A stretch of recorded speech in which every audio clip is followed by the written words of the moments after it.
Assalamualaikum warahmatullahi wabarakatuh. Apa kabar anak-anakku sekalian?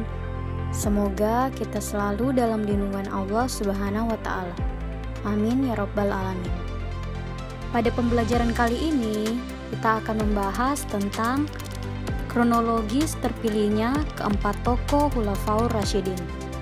Simak baik-baik ya isi videonya.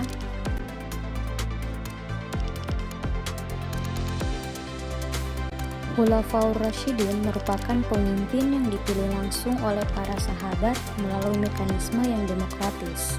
Siapa yang terpilih, maka sahabat yang lain memberikan baiat atau sumpah setia pada calon yang terpilih tersebut.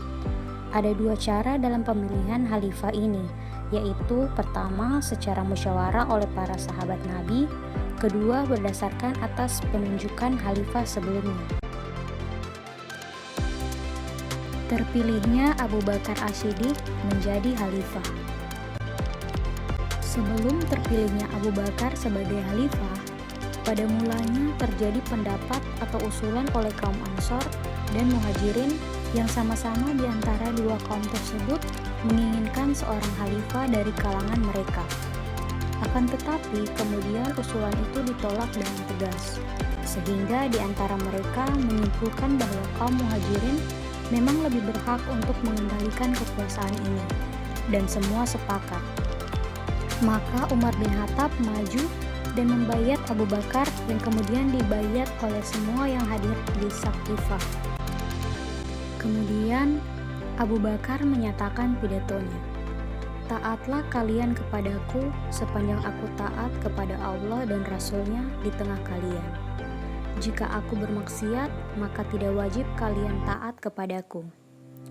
Setelah pembayatan dan pernyataan beliau tersebut, dengan demikian maka pasca Rasulullah SAW wafat, Abu Bakar As-Siddiq adalah sebagai khalifah Islam terpilih yang pertama, yakni menjadi pemimpin agama sekaligus kepala negara kaum muslimin yang hanya berlangsung selama 2 tahun. Terpilihnya Umar bin Khattab menjadi khalifah.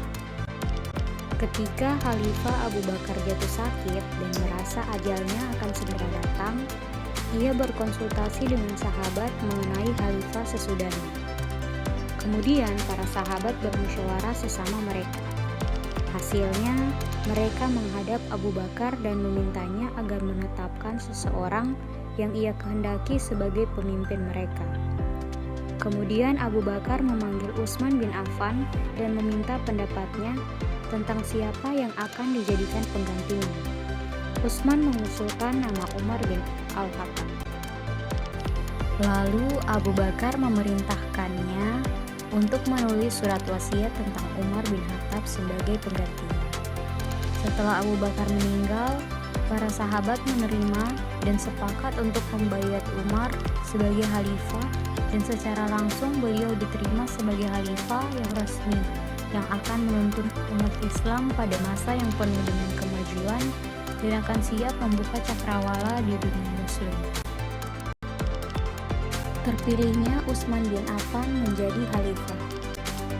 Pasca Umar bin Khattab wafat, orang-orang yang dipilih Umar sebelumnya membentuk sebuah tim formatur yang terdiri dari 6 orang calon untuk diangkat sebagai khalifah baru, yaitu Utsman bin Affan, Ali bin Abi Thalib, Talhah, Zubair bin Awam, Sa'ad bin Abi Waqqas, dan Abdullah. Melalui persaingan yang agak ketat dengan Ali, sidang syura akhirnya memberi mandat kekhalifahan kepada Utsman bin Affan. Masa pemerintahan Utsman ialah merupakan masa pemerintahan terpanjang, yaitu selama 12 tahun. Utsman menjabat sebagai khalifah pada usia 70 tahun hingga usia 82 tahun. Masa kekhalifahan Utsman adalah yang paling lama di antara ketiga khalifah lain. Terpilihnya Ali bin Abi Thalib menjadi khalifah. Setelah Utsman bin Affan menyelesaikan tugas kepemimpinannya, maka tongkat komando kepemimpinan Islam waktu itu dipegang oleh Sayyidina Ali bin Abi Thalib. Tentunya suara terbanyak dan yang berkuasa setelah Utsman adalah Ali. Pada saat itu, Ali mendapatkan banyak dukungan dari sahabat senior dan juga para pemberontak pada masa Khalifah Utsman. Orang yang pertama kali membayat Ali adalah Talha, kemudian diikuti oleh Zubair. Di kemudian hari diikuti oleh banyak sahabat dari kaum Muhajirin dan kaum Ansar.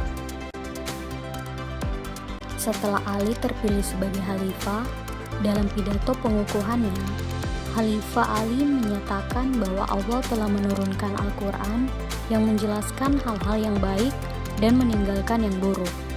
Beliau juga menegaskan bahwa perlindungan Allah adalah perlindungan atas umat Islam. Adalah haram hukumnya melukai, merugikan sesama muslim tanpa alasan yang dibenarkan hukum. Sekian video pembelajaran kali ini. Semoga bermanfaat. Wassalamualaikum warahmatullahi wabarakatuh.